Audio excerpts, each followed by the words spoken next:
Welcome back. You're listening because you want to get smart on key topics fast. And today we're doing just that. We're digging into some core internal audit concepts. Right, specifically focusing on things relevant for the IIA-CIA-Part2 exam. We're using some practice questions as a launchpad. Exactly. It's a great way to really understand the fundamentals, managing the audit activity, planning, doing the work, and communicating results. Perfect. So our mission is to pull out those key insights. Let's jump right in with question 1. It's about the audit plan. Okay. Which of the following is a key benefit of using a risk-based audit plan? Options are A, ensuring equal coverage everywhere, B, aligning resources with highest risk areas, C, getting rid of annual planning, Right. or D, needing less input from management. Okay, straight away, B really jumps out. Aligning audit resources with the areas of highest risk. That feels like the core idea, doesn't it? It absolutely is. The whole point of a risk-based approach is efficiency and effectiveness. You have limited resources, right? So you need to focus them where they can have the biggest impact, where the potential problems are most significant for the organization. It's strategic. Yeah, because A, equal coverage. Hmm. It sounds fair, maybe, but it's not smart. Some departments are just inherently riskier than others. Precisely. You'd spread yourself too thin. Yeah. And C, eliminating annual planning. That's just not going to happen in reality. Planning is crucial. Right, a recipe for chaos. Right. And D, less management input. You actually want their input on risks, gotcha. Definitely. You need that buy-in and their perspective. So B is the clear winner. It focuses the audit effort intelligently. Got it. Okay, moving on. Question 2 is about quality. What is the primary purpose of a Quality Assurance and Improvement Program, QAIP? Uh-huh. Options. A, check conformance with the standards. B, document findings for regulators. C, streamline audit software use. Or D, prioritize audits based on budget. Okay, the primary purpose here is A, to assess the internal audit activity's conformance with the standards. EIA standards, right? Yeah, exactly. The international standards for the professional practice of internal auditing, that's the benchmark. The QAIP is basically asking, are we doing our job according to the rule book, according to best practice? So it's like an internal audit of the internal audit function itself? In a way, yes. It ensures credibility. Think about it. If stakeholders can't trust that internal audit is following professional standards, then the audit reports lose their value. Right. So B, C, and D, documenting findings is important. Software efficiency is good. Budget prioritization happens. But they aren't the main point of a QAIP. Correct. Those are operational aspects. The QAIP is fundamentally about ensuring the quality, the effectiveness, and the credibility of the entire internal audit function. It's about trust. Makes perfect sense. Okay, question 3 takes us to the start of an actual audit engagement. When conducting a preliminary survey for an engagement, the internal auditor should primarily focus on what? Options. A, understanding the objectives and risks of the process under review. B, checking the audit team's availability. C, reading employee satisfaction surveys. Or D, estimating the report delivery date. This one feels foundational. It has to be A, understanding the objectives and risks. Yeah, that seems like step 1, doesn't it? Before you plan anything else. Absolutely. The preliminary survey is your initial reconnaissance. You need to know what the process is supposed to achieve its objectives and what could go wrong, the risks. That shapes everything else. So B and D, team availability and report dates, those are Okay. logistics. Important, but later. Right, project management stuff. And C, employee satisfaction. Maybe useful context sometimes, but not the primary focus for understanding the process itself, right? Exactly. You need to understand the mechanics and the potential pitfalls of the actual process first. That understanding drives your audit plan. You can't audit effectively if you don't know what you're looking at and what could break. Okay, that leads nicely into question 4, which doubles down on risk assessment. Which of the following best describes the role of risk assessment in engagement planning? Options. A, it ensures the report is on time. B, it helps focus procedures on key risk areas. C, it simplifies documentation. Or D, it sets team performance benchmarks. This builds directly on the last point. The answer is B. It assists in focusing audit procedures on key risk areas. This is the filter, essentially, helping you decide where to dig deeper. Precisely. Risk assessment is your guide.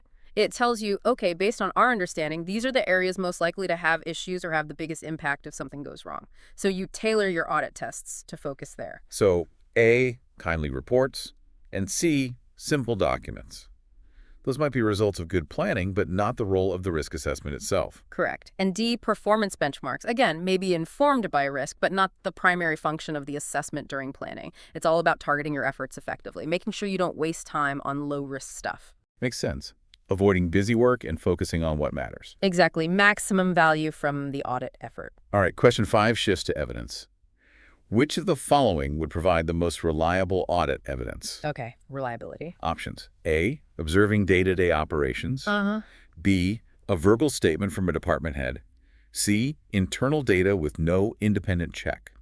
Or D, third-party confirmation of account balances. Ooh, this is a classic. The answer is D, third-party confirmation. Why is that considered the gold standard? Independence. It's evidence obtained directly from an external source, someone outside the organization being audited, like getting a bank statement directly from the bank or confirming a receivable directly with the customer. Right. So A, observation.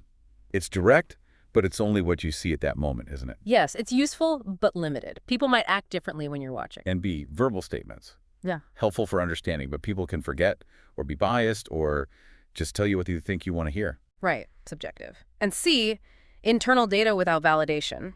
Well, it could be easily manipulated or just plain wrong. There's no external check. So the third-party confirmation minimizes bias and potential error.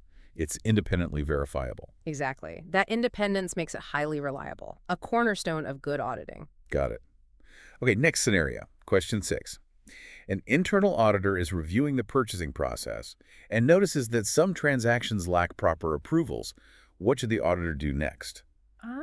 Finding something. Interesting. Options. A, notify the audit committee immediately. B, recommend stricter budget controls right away. C, document it and do more testing. Or D, just remove those transactions from the scope. Okay, the professional response here is C. Document the findings and perform additional testing. Why not jump straight to the audit committee or recommend solutions? Well, you've found an indication of a problem, missing approvals.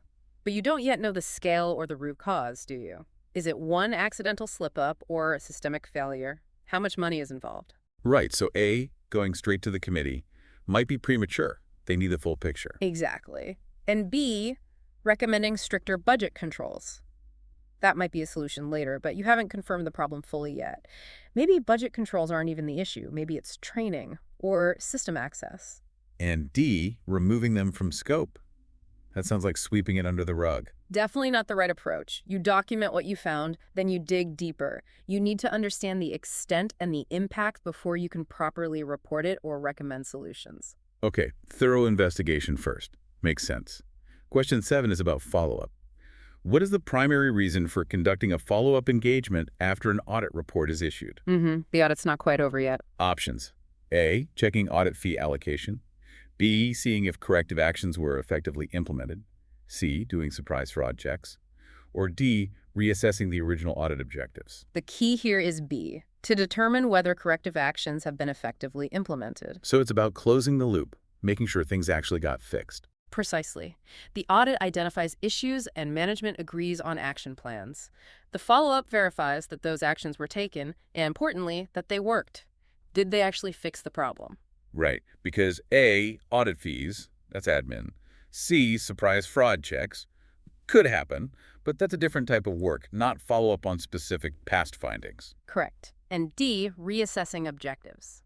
That usually happens during the audit if something major changes, not typically as the main goal of follow-up. So follow-up ensures the audit actually led to improvement. It holds management accountable for fixing things. Exactly. It ensures the audit adds tangible value and risks are genuinely mitigated. Okay, question 8. What if the finding is really serious? An internal auditor discovers a significant control weakness. Which of the following best describes the auditor's responsibility? Significant weakness. Options. A, delay reporting until you get a second opinion. B, discuss it with external auditors first. C, report it to appropriate management and include it in the audit report. D, offer a detailed solution and implement it yourself. The auditor's core responsibility here is C, report the weakness to appropriate management and include it in the audit report. Timeliness and transparency seem key here. Absolutely. Significant weaknesses pose significant risks. Management needs to know promptly so they can act. Delaying, like in option A, could be harmful. And B, talking to external auditors. Maybe coordination happens, But it shouldn't hold up reporting to management, should it? No, internal reporting lines are primary here. And D, implementing the solution that crosses the line. Management owns the process and the fixes. Audit advises and assesses. They don't implement. Right, maintaining independence. So the auditor's job is clear communication of the significant issue to those who can fix it. Exactly. Prompt, clear reporting to the right level of management and documenting it formally in the report. Okay, two more. Question 9 gets into a core principle. Which of the following best illustrates the concept of due professional care? Ah, a fundamental one. Options. A, just finishing fieldwork as fast as possible. B, reviewing every single document. C, doing the work with diligence and professional judgment. D, avoiding recommendations that require management action. The answer that captures it is C, performing audit work with diligence and professional judgment. What does diligence and professional judgment really mean in practice? It means being thorough, being careful, applying your skills and knowledge appropriately, basically acting as a reasonably prudent auditor would in the same situation. It's not just about speed, option A. And it's not about mindlessly reviewing everything either, like option B suggests. No, that's not efficient or smart. Judgment involves knowing what to review, how deep to go. It's about skill, not just volume. And D, avoiding recommendations. That's the opposite of adding value. So due care is about competence, thoroughness, and thoughtful application of expertise. Precisely. It's the standard of professionalism expected. All right, final question, number 10, deals with flexibility. When is it most appropriate to revise the audit objectives during an engagement? Okay, when can you change course? Options. A, if new and significant risks pop up during fieldwork. B, after the final report is done. C, if the client asks you to avoid sensitive areas. D, during the annual planning session for the whole department. The clear trigger here is A, if new and significant risks are identified during fieldwork. So audits aren't set in stone once they start. Not entirely. You have a plan, but you need to be adaptable. If you uncover something major you didn't anticipate, something that significantly changes the risk profile, you need to be able to adjust your focus. Because B, after the report, is obviously way too late. Right, game over then. And C, letting the client dictate scope to avoid sensitive stuff that kills your independence rating. Absolutely compromises the audit. And D, annual planning sets the overall strategy, but specific engagement objectives might need refining based on what you find in that specific engagement. So flexibility to respond to emerging significant risks is key to keeping the audit relevant and impactful. Exactly. It ensures you're addressing the most important issues you uncover, even if they weren't part of the initial plan. So maybe the final thought for everyone listening is, where else could this kind of structured thinking apply? In your job, maybe even outside of work. Where could assessing risks or ensuring things are done properly make a difference? That's a great takeaway. Applying that audit mindset more broadly, worth thinking about.